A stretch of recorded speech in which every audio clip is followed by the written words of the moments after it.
Hey everybody, how you guys doing out there today? I hope everybody is truly staying healthy and safe. Well, currently there's a rather long list of incredible OG Jordans that have not been retroed in some time.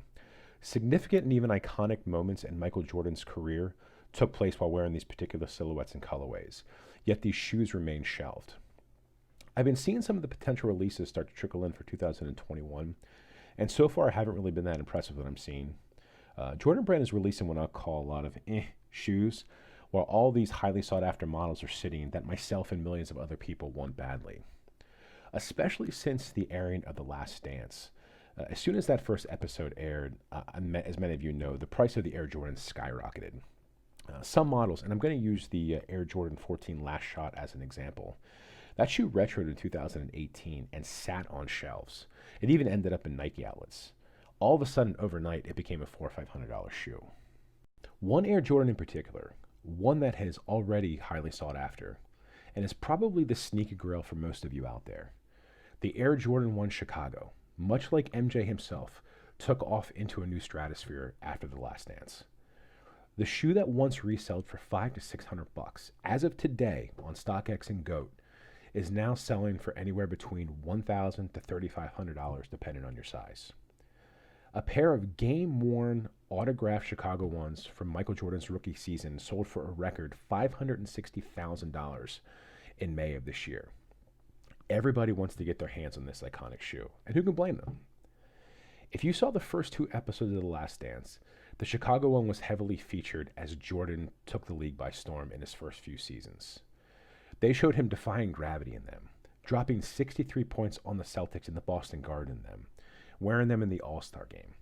But the coolest thing was seeing MJ lace up the Jordan 1 Chicago after a 14-year hiatus, and at the time was thought to be his last game in Madison Square Garden. I don't know about you, but I got chills. Even with so much demand for the shoe, though, we have not seen a retro release since 2015. Jordan Brand has been teasing us over the past few years, though. Since 2018, there have been whispers of its return. When the 2019 release calendar was put out, there were two Jordan 1s slated to release, one in June and one on Black Friday, both listed with a colorway of black, white, and gym red. Everybody went nuts. Everyone finally thought 2019 is going to be the year. But instead, we did get two black, white, and red Jordan 1s, but nobody really cared about them. Both sat on shelves and eventually went on sale for well under retail. Now in 2020, Jordan Brand continues to tease us. During this year's All-Star game in Chicago, there were again rumors they were going to release the Chicago 1. And how perfect would that have been? All-Star weekend, Chicago, the place where Michael Jordan first introduced us to the Chicago 1, but again, nothing. They did release a Jordan 1, but instead the Air Jordan 1 High OG 85. The shoe did do very well. It was limited to 23,000 pairs, and it sold out immediately on release. However, in my opinion, I still think the 2016 banned version is better. But again, that's just my opinion. In April of this year, they gave us the Jordan 1 Mid in a Chicago colorway, but with a black toe cap. Now, mids aren't really the most popular model of Jordan lovers. But again, this one has done really well. The past few weeks, there have been many restocks in the shoe, and within minutes, the pairs are scooped up. I actually picked this one up in April, and I have to say, you really can't beat it for the price. It retails for $115, and it really is a nice substitute for the Chicago 1. Some people are even doing a lot of custom work on it and painting the black toe white to make it look exactly like a Chicago 1. Honestly, if you haven't picked it up, I would try. It is a really good shoe for the price. Then, a few weeks ago, images began to surface of this shoe. Now, there is no name for it yet, but it is going to be a women's exclusive. A sort of Chicago 1, but with snakeskin. Now, if I offend anyone with what I'm about to say, I do apologize. This is just my opinion, and knowing how people gravitate towards Jordan 1s in this particular colorway, my guess is that the shoe is going to do very well. But seriously, come on, man. What the hell is this? Really, Jordan Brand? This is how you're going to reward your fan base? With this? Now, I could see if we just got a Chicago 1 like a year or two ago. But it's been like 5.5 years. Before that, the Chicago 1 retro in 2013, and it was brought back in 2015. So why the long wait this time around? From a materials perspective, all the pieces are there. They have been producing shoes the past 2 years that are similar. So it wouldn't be a stretch to switch production and make a Chicago 1. Now, the Last Dance documentary was pushed up several months to give us something to watch during the corona pandemic. But either way, the documentary was coming out this year. How insane would that have been to release a Jordan 1 Chicago in conjunction with the documentary? The entire world went crazy over the documentary. And if a Jordan 1 dropped as well, that'd have been like the best Christmas morning ever. So this is my plea to Jordan Brand. Please give us the Jordan 1 Chicago.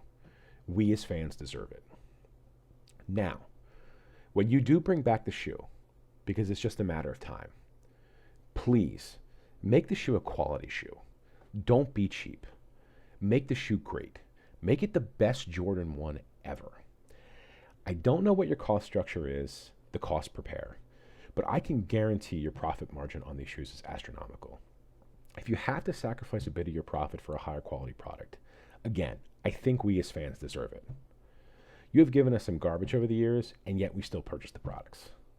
However, if you don't want to do that, I would venture to say that myself and the millions of others out there like me would be willing to pay a little bit extra for a high quality soft leather Jordan 1 Chicago. But again, a little extra, and I'm talking like $10. My only other ask is this: don't limit the pairs. Make millions of pairs. Flood the market with the shoe so us everyday average Joes can actually get our hands on them for retail.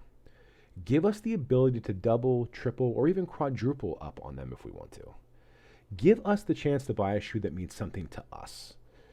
None of us will never be the next Michael Jordan, but give us the chance to wear his shoe. I have nothing against reselling. I understand everybody has to make a buck. But if you produce enough pairs, the value of these shoes just won't be there. You're still going to make your money because the demand will be so great. It's a win-win for all of us. Now, if you're hell-bent on not giving us the shoe for some reason or another, and that's totally your prerogative, but then give us a nice substitute. How about the Jordan 1 Black Toe or even the Band colorway? Both of these have not been released since 2016.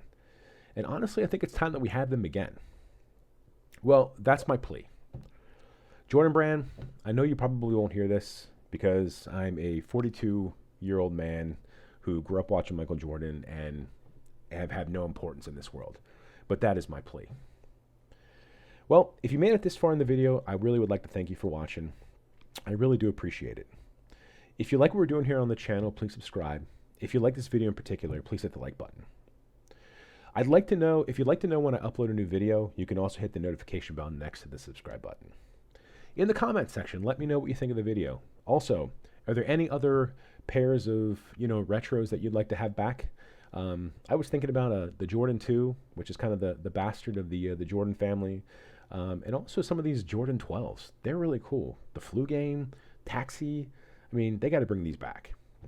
But anyway, I want to thank you again for watching. I really do appreciate it.